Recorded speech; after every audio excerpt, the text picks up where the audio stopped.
Jake Martinez pulled the control stick hard to the left as his small scout ship shook violently. Red warning lights flashed across his cockpit screen, and alarms buzzed in his ears. Something was very wrong with his engine.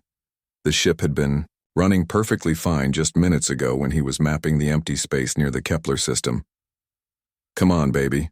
Hold together," Jake muttered as he fought to keep the ship steady. Smoke began to fill the small cabin, making his eyes water. The smell of burning metal filled his nose. His ship was dying, and there was nothing he could do to stop it.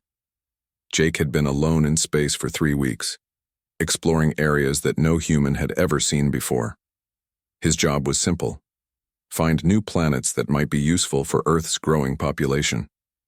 It was dangerous work, but Jake loved the freedom of being alone among the stars. He never expected to run into trouble this far from home. The ship's computer spoke in its calm, mechanical voice. Engine failure detected. Emergency landing protocols activated. Scanning for suitable landing site. Through his front window, Jake saw something that made his heart skip a beat. A planet hung in space ahead of him, covered in strange crystal towers that sparkled like diamonds. Floating islands drifted around the planet, connected by bridges of pure light. It was the most beautiful thing Jake had ever seen, but it was also impossible. According to all his maps, there should be nothing here but empty space. "Computer, is this planet in our database?" Jake asked as his ship pulled him toward the surface. "Negative. No record of planetary body at these coordinates." Jake gripped his seat as the ship entered the planet's atmosphere. The crystal towers grew larger as he fell toward them. The floating islands passed by his windows like massive ships sailing through the air.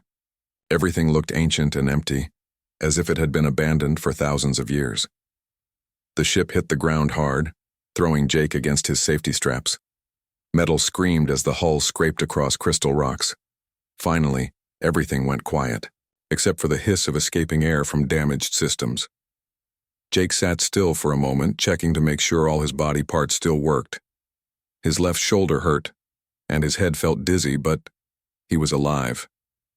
He looked out his cracked window at the strange world around him. Crystal spires rose into the purple sky like frozen lightning. The air outside seemed to shimmer with energy. "Well, Jake," he said to himself, "you wanted adventure."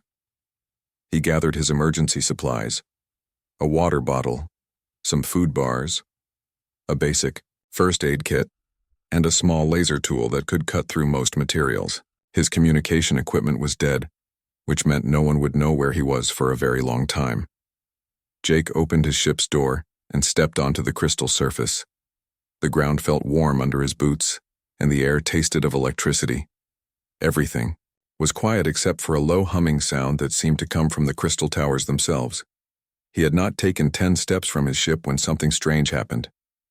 Blue light erupted from the ground around him, forming walls of energy that reached up to the purple sky.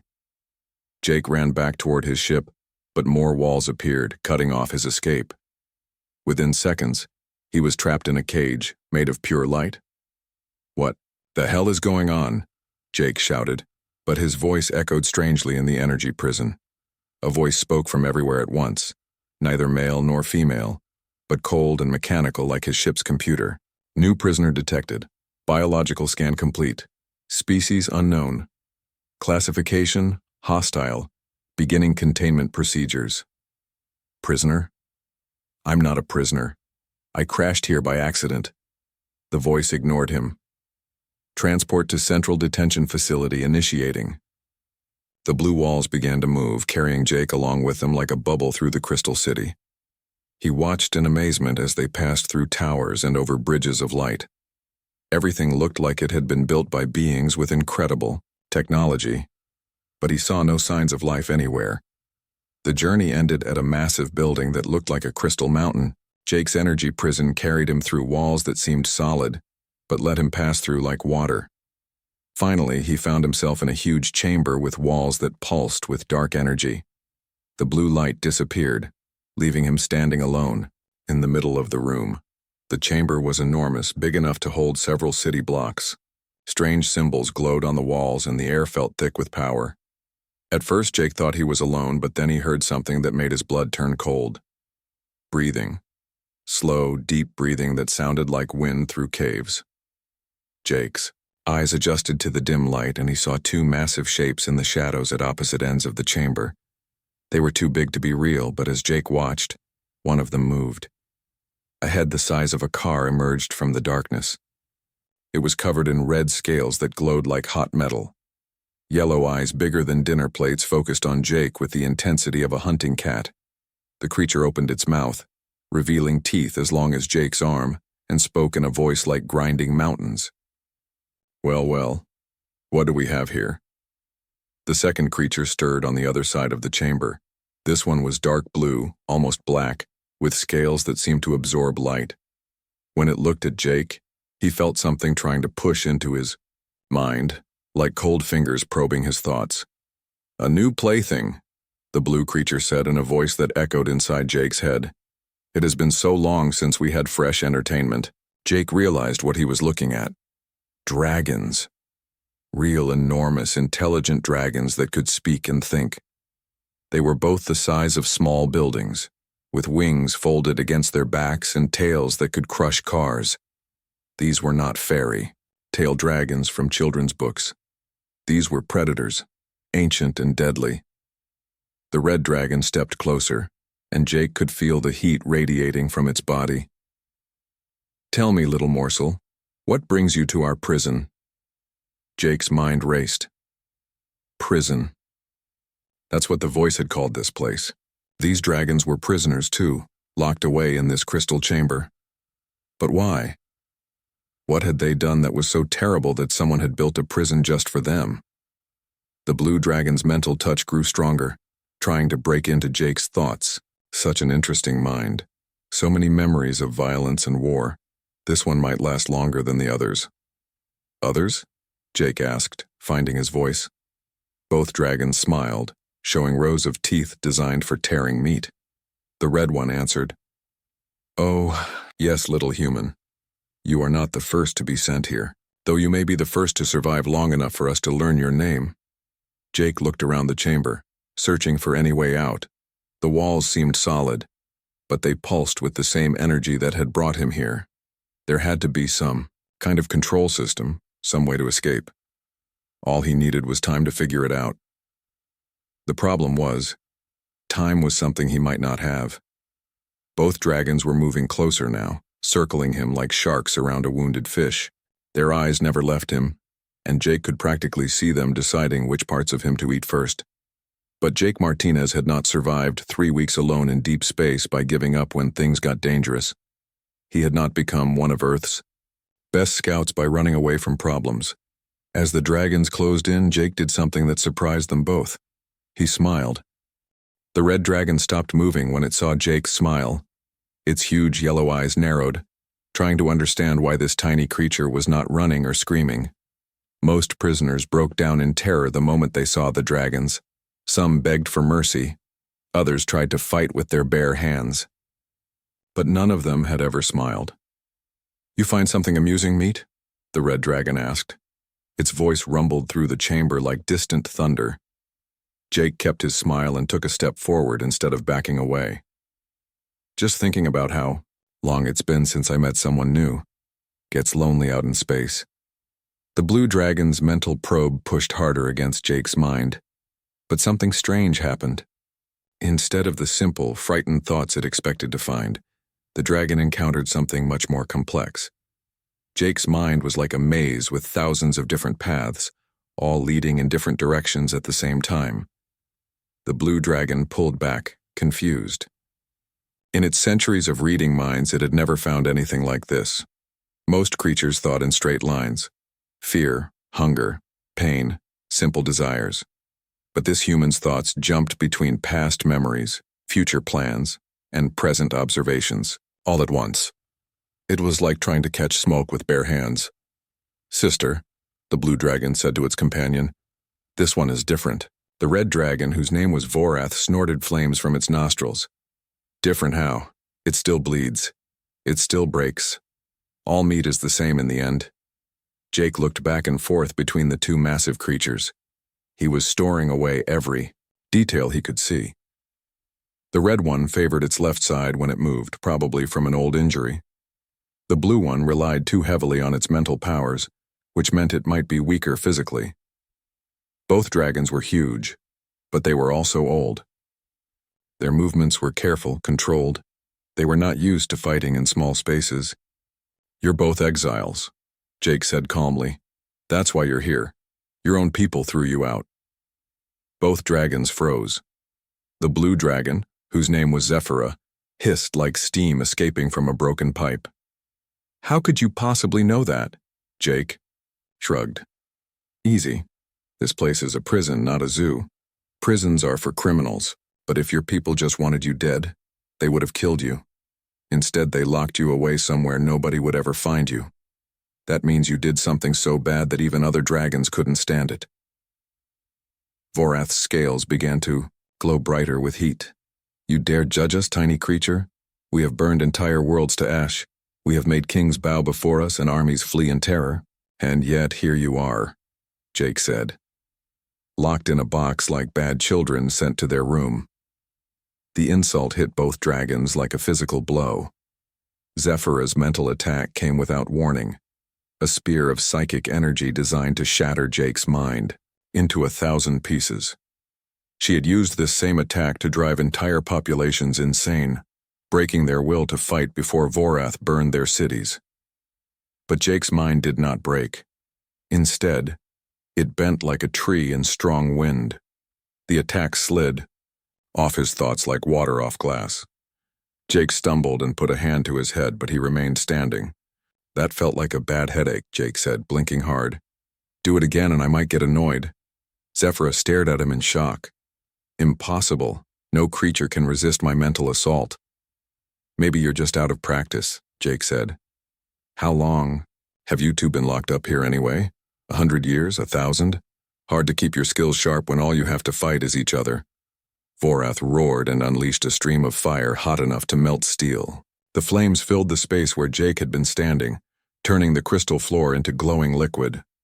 But when the fire cleared, Jake was gone. Both dragons spun around, searching for the human. They found him crouched behind one of the chambers, support pillars completely unharmed. "Fast little thing," Vorath admitted grudgingly. Jake peered around the pillar. "You telegraphed that attack from a mile away.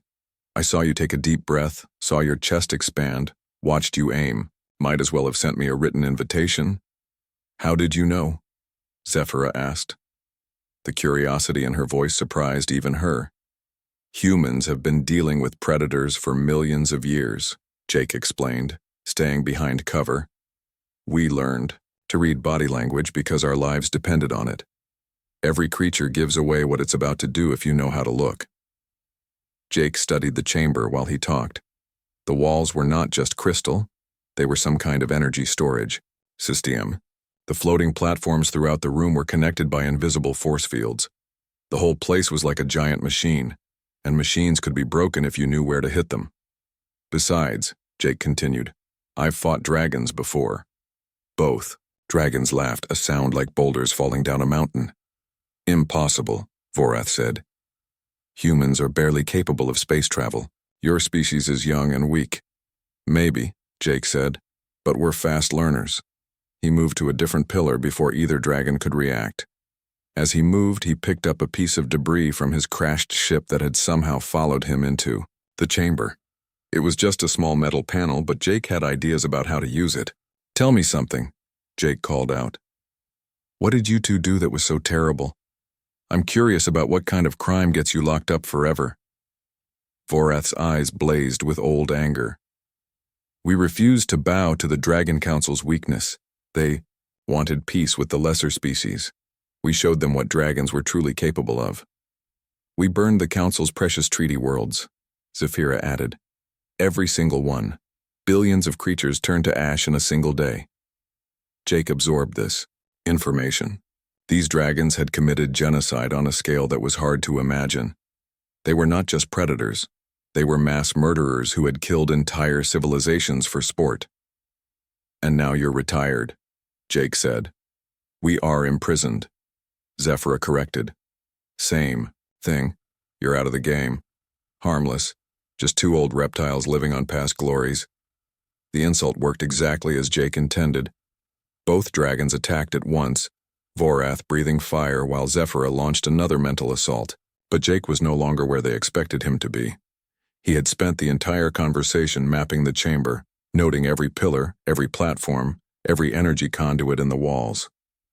While the dragons focused on intimidating him, Jake had been planning. The human moved through the chamber like water flowing around rocks. Every attack missed by inches. Every flame blast hit empty air. Jake was not just dodging, he was leading the dragons exactly where he wanted them to go. "Stop running and fight," Vorath roared in frustration. Jake paused on one of the floating platforms and looked down at both dragons. For the first time since he had arrived, they could see him clearly. He was small, fragile, barely worth noticing, but there was something in his eyes that had not been there before. "Confidence, fight," Jake asked. "Who said anything about fighting? I'm hunting." Both dragons felt something they had not experienced in centuries. A chill ran down their spines, and for just a moment, they remembered what it felt like to be prey. Jake smiled again, and this time it was not friendly at all. The first night in the crystal chamber was when everything changed. Jake had found a small alcove high up on the wall where he could rest without being seen. The dragons thought he was hiding in fear, but Jake was actually working. He had salvaged more pieces from his crashed ship during his careful movements around the chamber. His emergency kit included a small laser cutter, some basic tools, and wire from the ship's systems. Most importantly, he had found something the dragons did not know about: a small explosive charge meant for emergency hull breaches. While Vorath and Zephyra slept, Jake studied them. Dragons, he learned, were creatures of habit.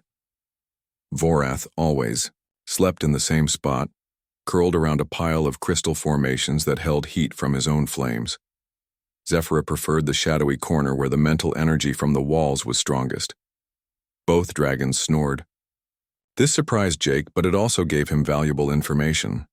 They breathed through their noses when sleeping, which meant they had the same basic biology as Earth animals. What worked on Earth predators might work on space dragons too.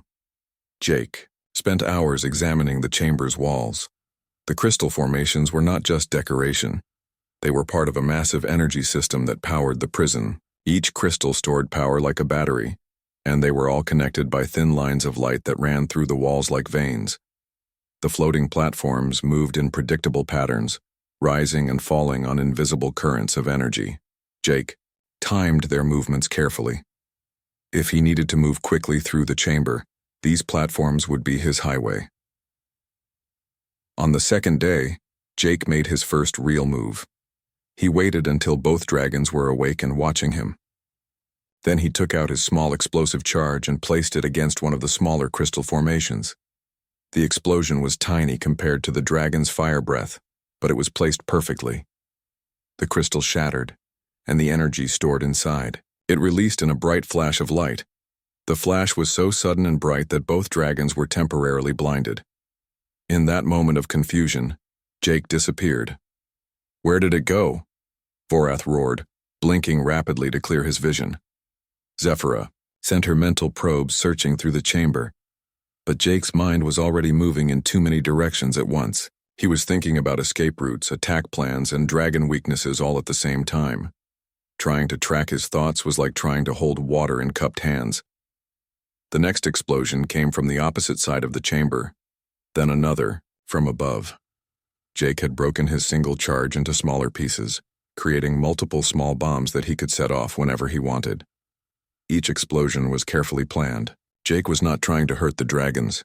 He was teaching them that he could strike anywhere at any time without warning. It was psychological warfare, and it was working. Vorath tried to flame the entire chamber, filling it with fire to force Jake into the open. But Jake had already figured out how to use the crystal formations as shields. The crystals absorbed heat and redirected it, creating cool spots where a human could hide even in the middle of an inferno. "Impossible," Vorath muttered as his flames died down. "Nothing can survive my fire." "Maybe your fire is not as hot as you think," Jake's voice came from somewhere in the chamber. but neither dragon could tell where. This was Jake's second lesson. Doubt. He was making the dragons question their own abilities. For creatures who had ruled through fear and absolute power, doubt was more dangerous than any weapon. Zephyra tried a different approach. She reached out with her mind, not to attack Jake's thoughts but to read the chamber itself. Mental energy left traces, and she could sometimes track creatures by the psychic impressions they left behind. What she found confused her even more. Jake's mental trail was everywhere. It was as if his mind had been in a dozen places at once, thinking about hundreds of different things. The human brain was not like any other mind she had encountered. On the third day, Jake escalated his tactics. He had spent the previous night working with the wire from his ship, creating simple but effective traps. When Vorath moved to his favorite resting spot, thin wires caught around his feet. The dragon stumbled, not hurt but surprised and embarrassed. Cheap tricks, Vorath snarled, melting the wires with his breath. Effective tricks, Jake corrected from his hidden position. Jake had also been studying the dragon's food supply. The chamber had small maintenance robots that cleaned the walls and provided basic nutrition pellets for long-term prisoners. Jake began sabotaging these robots, not destroying them, but reprogramming them with his ship's tools. Soon the dragons found that their food was being delivered to random locations throughout the chamber. Sometimes it appeared on high platforms they could barely reach. Sometimes it was dropped into pools of water that formed in the crystal formations. The dragons, used to being served like kings, now had to hunt for every meal. "Are you trying to starve us?" Zephyra asked during one of Jake's brief appearances. "I'm trying to teach you," Jake replied. Lesson 1. Nothing in life is free. Lesson 2. Adapt or die. But Jake's most effective attack was not physical at all. It was what he said to them. "I've been thinking about your story," Jake announced, on the fourth day. 2 dragons who burned entire worlds because they were angry about a peace treaty. You know what that sounds like to me? It sounds like children throwing a tantrum because they did not get their way. Both dragons roared in fury, but Jake continued talking. "Think about it. Your own people made peace with other species and you could not handle it. So you killed billions of innocent creatures just to prove you were still scary. That is not strength. That is weakness." Vorath unleashed his most powerful flame attack yet, turning half the chamber into a sea of fire. But when the flames cleared, Jake was still talking from a different location. Real strength is knowing when not to fight. Real power is protecting instead of destroying. You two are not apex predators. You are just bullies who never learned how to grow up. The words hit, harder than any physical weapon could have. Dragons were proud creatures, and Jake was attacking the very foundation of their identity.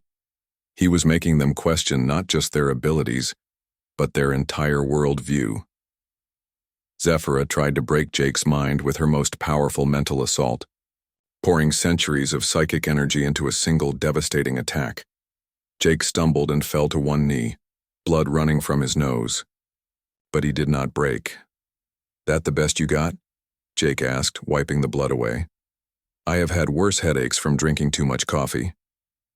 For the first time in their long lives, both dragons began to feel something they had never experienced before: respect for their prey. This tiny human was not just surviving their attacks. He was fighting back with weapons they did not understand. Intelligence, planning, adaptation. These were human strengths that dragons had never learned to counter. As the fourth day ended, Vorath and Zephyra looked at each other with growing concern. The human was not getting weaker. He was getting stronger, more confident, more dangerous. And somewhere in the shadows of the crystal chamber, Jake Martinez smiled as he prepared for the next phase of his plan. By the 7th day, the dragons had stopped sleeping properly. Every time they closed their eyes, small sounds would wake them up. A piece of metal falling, a crystal cracking, the soft whisper of movement in the shadows. Jake had learned their sleep patterns and was using that knowledge against them. Tired dragons made mistakes. Vorath missed his flame attacks more often, and his temper grew shorter with each failed attempt to catch the human. Zephyra's mental probes became wild and unfocused, like someone swinging blindly in the dark. Jake, meanwhile, had been busy. He had constructed a workshop in one of the chamber's hidden alcoves, using debris from his ship and materials scavenged from the chamber itself. His tools were simple, but his mind was sharp. Every night he built new devices designed to make the dragons' lives more difficult. Motion sensors made from ship electronics detected when the dragons moved and triggered small noisemakers. Mirrors salvaged from his cockpit were positioned to reflect light into the dragon's eyes at unexpected moments. Most cleverly, Jake had figured out how to tap into the chamber's energy system and redirect small amounts of power to create mild electric shocks in the dragon's favorite resting spots. None of these tricks were dangerous, but they were constant. The message was clear. Jake could reach them anywhere, anytime, and they could not stop him. But Jake's real weapon was not his gadgets, it was his words. "I have been wondering," Jake said on the 8th day, his voice echoing from hidden speakers. He had built, "What your names are, you never introduced yourselves, pretty rude for such important dragons." "I am Vorath the Flame Tyrant," the red dragon growled. "I have burned 1,000 worlds." "And I am Zephyra the Mind Render," the blue dragon added. "I have broken the sanity of entire species." Jake was quiet for a moment. Then he started laughing. "Flame, Tyrant, Mind Render.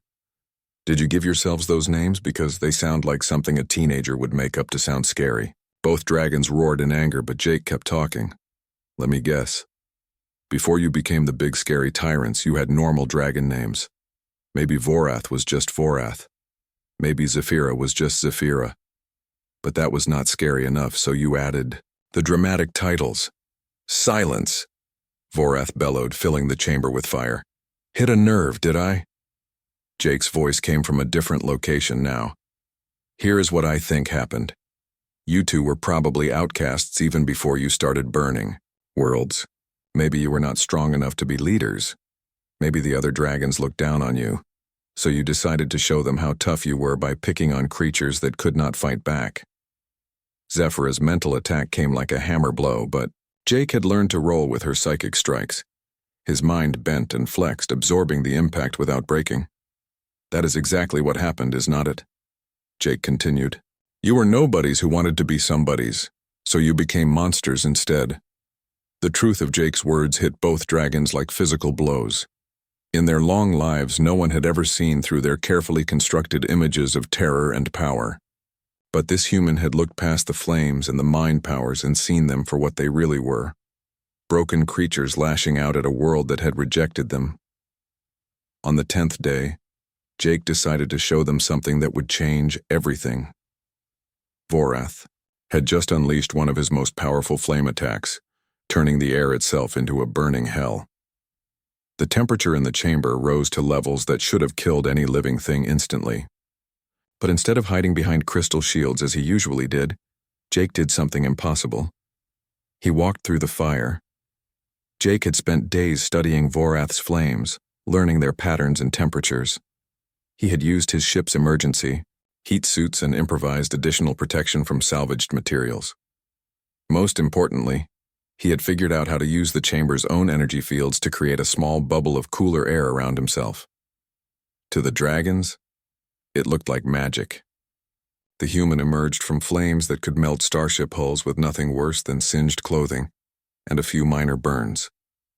"Your fire burns at about 4,000 degrees, Jake said calmly, patting out a small flame on his sleeve. "That is hot, but humans have been working with fire for 500,000 years. We have built machines that burn 10 times hotter. We have learned to harness the power of stars themselves." Vorath stared in complete shock. His fire was supposed to be unstoppable. It was the source of all his power and pride. But this tiny human had just walked through it like it was nothing more than warm air. "Impossible," Vorath whispered. "Not impossible," Jake corrected. "Just good engineering and a basic understanding of physics." But Jake was not done. He had one more demonstration that would shatter both dragons' understanding of what humans were capable of. Zephyra launched her most devastating mental attack yet, focusing centuries of psychic power into a single spear of pure thought designed to destroy Jake's mind completely.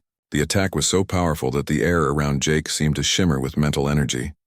Jake screamed and fell to his knees. Blood ran from his nose and ears. For a moment it looked like Zephyr had finally broken him. Then Jake stood up. "That hurt," he said, wiping blood from his face. "But you know what? Pain is just information. And the information I just got is that you are not as strong as you pretend to be." Zephyra recoiled as if Jake had slapped her. "No mind can withstand that attack. I have shattered the consciousness of beings far more powerful than you." "Maybe," Jake said, "but you have never fought a human mind before. We are different from other species. We do not think in straight lines. We do not break the way other creatures break. When you attack our minds, we adapt. We learn. We become stronger." Jake walked closer to both dragons, and for the first time since his arrival, they backed away from him. "You want to know what makes humans special?" Jake asked. "It is not that we are the strongest or the fastest or the smartest. It is that we never give up. When something tries to kill us, we find a way to kill it back. When something tries to burn us, we learn to use fire. When something tries to break our minds, we learn to think in ways that cannot be broken." Both dragons were listening now, not with the casual attention of predators watching prey, but with the focused attention of students learning from a teacher. "You two have been locked in this prison for how long? Centuries? And what have you learned in all that time? Nothing. You are exactly the same creatures who were thrown in here. You have not grown. You have not adapted. You have not changed." Jake paused and looked directly at both dragons. "But I have been here for 10 days, and I have already learned how to survive your fire and resist your mental attacks. In 10 days, I have done what you have not done in centuries. I have evolved." Vorath and Zephyra looked at each other, then back at Jake. Something had changed in the way they saw him. He was no longer prey. He was no longer a victim. He was something else entirely. He was a predator who had taught himself to hunt dragons. And deep in their ancient hearts, both dragons felt something they had not experienced since they were young: the desire to learn. On the 15th day, something changed in the crystal chamber. The change was not dramatic or sudden. It was quiet, like the turning of seasons or the growing of plants. But both dragons felt it, and so did Jake. It started when Vorath asked a question. "Human," the great red dragon said, his voice lacking its usual threat. "How did you know where to place your explosives to blind us?" Jake looked up from the small device he was building. He had been working on it for 3 days using parts from the chamber's maintenance robots. "I watched how light moved through the crystals. Every crystal has weak points where the energy flows are strongest. Hit those points, and the stored energy releases all at once." Vorath moved closer, careful not to seem threatening. "Show me." Jake hesitated. For 2 weeks, he had been fighting these dragons, outsmarting them, breaking down their confidence. But now Vorath was asking to learn something. The request was so unexpected that Jake was not sure how to respond. "Why do you want to know?" Jake asked. "Because," Vorath said slowly, as if the words were difficult, "in all my centuries of burning things, I never thought about how they were built. I just destroyed them. But you see things I do not see." Jake studied the massive dragon for a long moment. Then he picked up a small crystal fragment and held it up to the light. "See how the energy flows in lines through the crystal? Those lines are like roads. Hit the main road and all the smaller roads are affected too." Vorath leaned in closer, his huge head just feet from Jake. A week ago, this would have been a threat. Now it was curiosity. "The energy has patterns," Vorath said, wonder in his voice. "I never noticed the patterns before." Zephyra had been listening from across the chamber. Now she moved closer too. "Human," she said, "your mind has structures I have never encountered. Most minds are like simple buildings with a few rooms. But yours has layers upon layers with connections between thoughts that seem random, but are not random at all." Jake nodded. "Human brains evolved to handle many problems at once. We had to hunt, avoid predators, take care of children, remember where food was hidden, plan for winter, and work together in groups all at the same time. Our minds had to become flexible." "Teach me," Zephyra said suddenly. Both Jake and Vorath stared at her in surprise. Teach you what? Jake asked.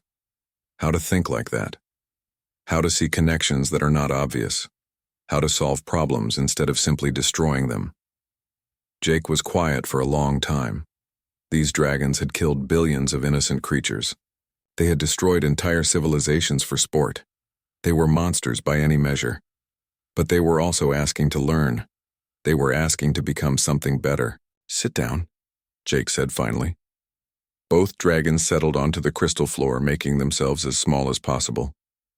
It was strange to see such massive creatures trying to appear humble. First lesson, Jake said. Before you can learn to think differently, you have to admit that your old way of thinking was wrong. Vorath's scales flickered with heat. We are mighty dragons. We have power beyond imagining.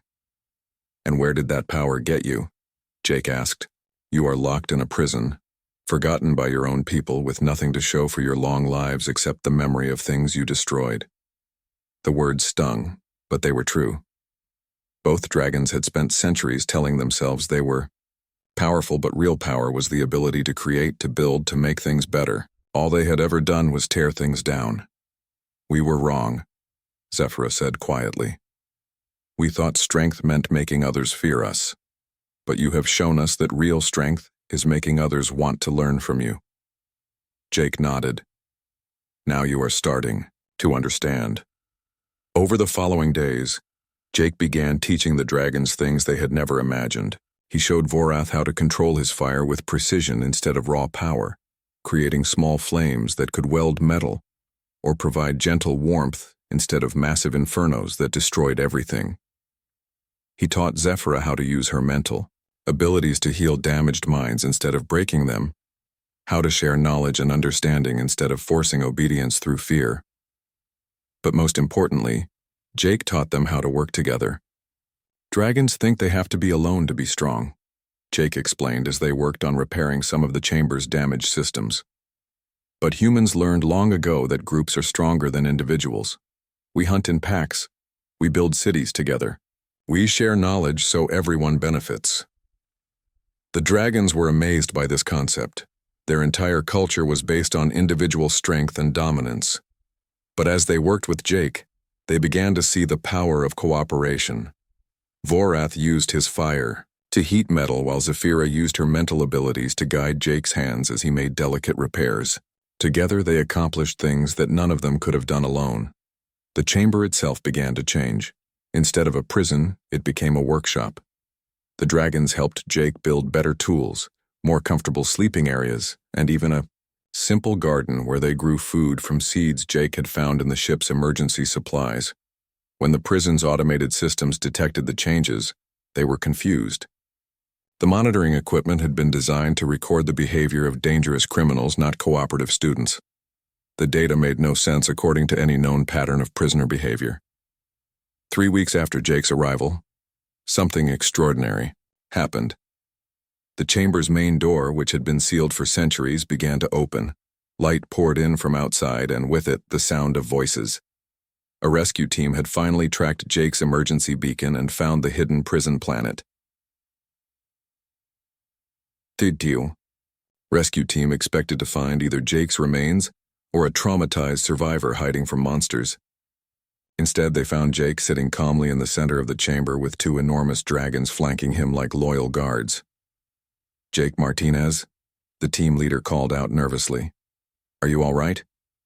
Jake stood up and brushed dust off his clothes. Never better, Captain. I would like you to meet my friends Vorath and Zephyra. They have been helping me understand some interesting things about engineering and psychology. The dragons bowed their heads respectfully to the rescue team, a gesture that would have been impossible for them just weeks before. Friends? The captain asked in disbelief. Reformed criminals, Jake corrected. They have learned some valuable lessons about cooperation and the difference between strength and violence.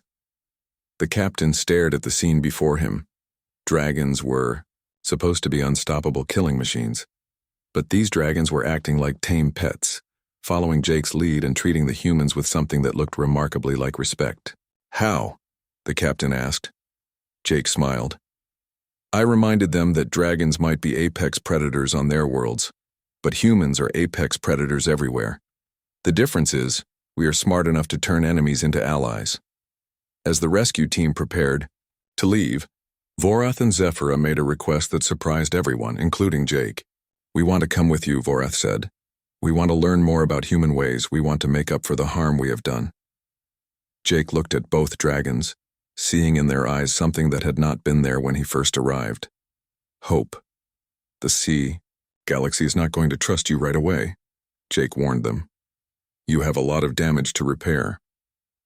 "We understand," Zephyra said, "but we have learned that the only way to truly change is to start somewhere.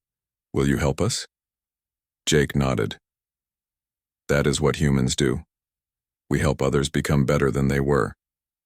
The prison planet still orbits in the Kepler system, but now it serves a different purpose. It has become a research station where humans and other species work together to study the science of cooperation and redemption." Jake Martinez returned to human space not as a victim, but as the first human to successfully turn dragons from enemies into allies. His story spread throughout the galaxy, becoming proof that humanity's greatest strength was not in conquering others, but in helping them discover their better selves. As Jake often tells visitors to the research station, fear is just respect that has not learned to shake hands yet.